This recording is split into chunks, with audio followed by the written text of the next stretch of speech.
This is a video from section 12.4 and it's based off the lecture notes. Recall, the magnitude of A cross B is the area of a parallelogram determined by vectors A and B. Let's take a look at an example. Find a non-zero vector orthogonal perpendicular to the plane through points P, Q, and R. Also, find the area of triangle PQR. Suppose P is the point 0, 0, -3, Q is the point 4, 2, 0, and R is the point 3, 3, 1. So you see in the figure we have 3 points P, Q, and R. And what I wanted to do is form the vectors PQ and PR. PQ is the vector 4, 2, 3. PR is the vector 3, 3, 4. And what we want to do is find a vector orthogonal to the plane through points P, Q, and R.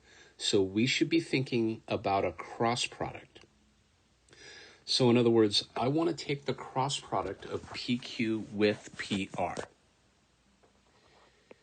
So I want to remind ourselves, PQ is the vector 4, 2, 3.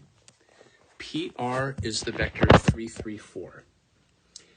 So PQ cross PR is the following. So I'm going to write this in determinant notation. The first row is I, J, K. In the second row comes from the vector PQ. So in other words, we're going to write 4, 2, 3. In the third row, we write 3, 3, 4. Now, to get the first component of the vector PQ cross PR, we look at I, and we're going to eliminate the row and the column that contains the I and take the determinant of the submatrix. So, in other words, we're going to take the determinant of 2, 3, 3, 4. Now, to get the second component of PQ cross PR, we're going to look at J. We're going to eliminate the row and the column that contains the J, and we're going to take the opposite of the determinant of 4, 3, 3, 4. So we're going to take the determinant of the submatrix 4, 3, 3, 4, but take the opposite sign, right? That's what this negative is. To get the third component, I look at K, and I eliminate the row and the column that contains the K, and take the determinant of the resulting submatrix, which in this case is the determinant of 4, 2, 3, 3. And when we simplify, we end up getting -1, -7, 6. So that's the vector we ended up getting. And so, therefore, the cross product of PQ with PR is the vector -1, -7, 6. Now, we want the area of triangle PQR. But remember that a triangle is half a parallelogram. And so to get the area of triangle PQR, we're going to take half the magnitude of PQ cross PR. Well, that's 1/2 times the square root of.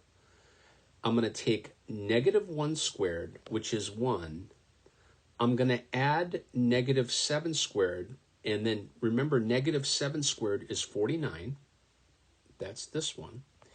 And then I'm going to add 6 squared, and 6 squared ends up being 36. And so we end up getting 1/2 times the square root of 86. And that's how we do both parts of this example. Theorem.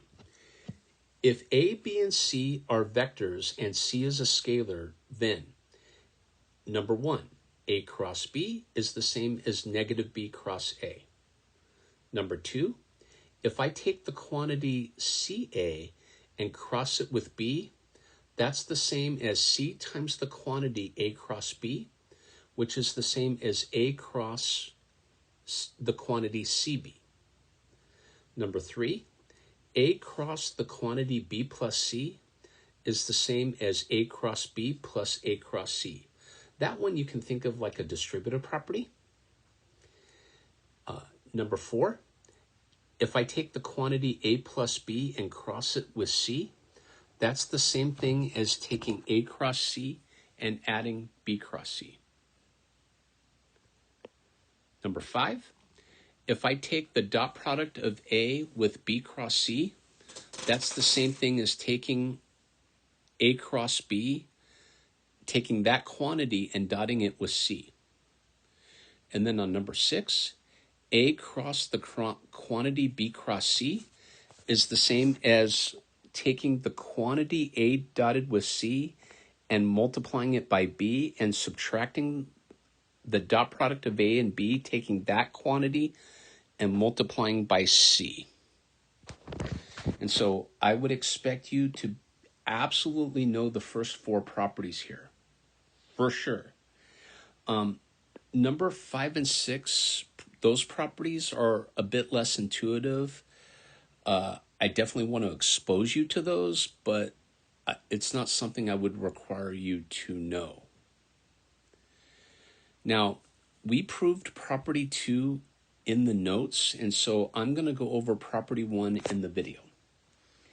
So for number 1, I'm going to let A equal the vector A1, A2, A3, and I'm going to let B equal the vector B1, B2, B3. And using the definition, I'm going to set up A cross B. So we're going to use determinant notation, and then in the first row, we get the vectors I, J, and K. In the second row, remember we're taking A cross B. So in the second row, we get A1, A2, A3. And in the third row, we get B1, B2, B3. Now we're going to write this cross product as follows. So notice in the first component, we get A2B3 minus A3B2. The second component is the opposite of A1B3 minus A3B1. And then the third component is A1B2 minus A2B1. So notice how we took A cross B and A came first. But think about where we want to land. We come back here. We want to land at negative B cross A.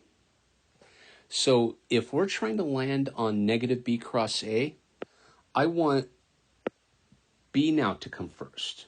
And so I'm going to rewrite the vector on the first line. So on the second line, we get the following. We get negative B2A3 plus A3B2 for the first component. Let me say that again. We get negative B2A3 plus B3A2 for the first component. We get the opposite of negative B1A3 plus B3A1. That's the second component. And then for the third component, we get negative B1A2 plus B2A1. And then taking it one step further, on the third line, and in the first component, we get negative B2A3 minus negative B3A2. For the second component, I get the opposite of negative B1A3 minus a negative B3A1. And for the third component, I get negative B1A2 minus a negative B2A1. Now, I claim that's equal to negative B cross A. And therefore, A cross B is the same as negative B cross A. And property 1 has been proven. Now, let's suppose we get maybe the first line or the second line, and we're not sure what to do with that. What I would suggest is to write down negative B cross A. And if you look at negative B cross A, In the first row, we get the vectors I, j, and k. In the second row, we get negative b1, negative b2, negative b3. Remember, the negative b comes first. And in the third row, we get a1, a2, a3. Now, we're going to go to the next line, and we're going to write this in vector form. Well, that's negative b2, a3, minus negative b3, a2. That's the first component. The second component is the opposite of negative b1, a3, minus negative b3, a1. Okay? And then the third component, if you don't mind, I'll write on the second line here, is negative b1, a2, minus the opposite of negative b2, a1. And if you look back, that's exactly what I ended up getting on the third line. And so that could be a way to convince yourself that negative b cross a is identical to a cross b. And that'll do it for this video for section 12.4. Again, this is based off the lecture notes. Thank you.